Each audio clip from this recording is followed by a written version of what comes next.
रवि एक सूरजमुखी था। अपने छोटे से गांव में घास के छप्पर की दुकान में रहता था। उसकी दुकान खुशबू से भरपूर थी, ताजी कटी लकड़ी की, रंगीन पेंट की और पुराने तेल से सने हुए औजारों की। रवि एक कारीगर था, पीढ़ियों से चली आ रही विरासत को अपने हाथों में समेटे हुए। शिल्पकला का रास्ता आसान नहीं था। रवि के हाथ कट जाते थे, उसकी पीठ थक जाती थी और कभी कभी वह हार मान लेता था। लेकिन उसके माता पिता हमेशा वहां होते थे, उसे प्रोत्साहित करते थे।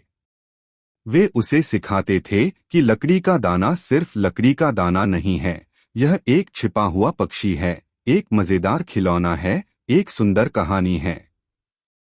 उन्होंने उसे धैर्य, दृढ़ता और सबसे बढ़कर प्रेम का महत्व सिखाया। धीरे धीरे रवि ने अपने पिता की तरह ही लकड़ी के साथ संवाद करना सीखा।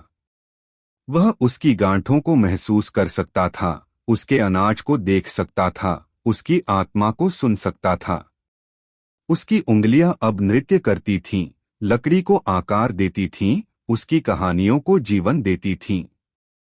एक दिन उसके पिता का हाथ कांपने लगा और आंखों की रोशनी धीमी पड़ने लगी। रवि जानता था कि समय आ गया है। उसने अपने पिता के हाथों को पकड़ लिया और वादा किया, पिताजी, मैं तुम्हारी विरासत को आगे बढ़ाऊंगा। मैं सूरजमुखी की लौ जलाए रखूंगा। रवि अपनी दुकान में बैठा रहता है, लकड़ी के टुकड़ों को जादुई जीवों में बदल देता है। उसके बच्चे अब उसके चारों ओर घूमते हैं, उसकी हर हरकत को देखते हुए, उसकी हर कहानी को सुनते हुए। वे भी सूरजमुखी बनने का सपना देखते हैं, लकड़ी में छिपी सुंदरता को सामने लाने का सपना देखते हैं। रवि जानता है कि शिल्पकला का रास्ता कठिन है, लेकिन यह इसके लायक है। हर तराशा हुआ टुकड़ा एक कहानी है, हर पॉलिश की गई सतह पर एक सपना चमकता है।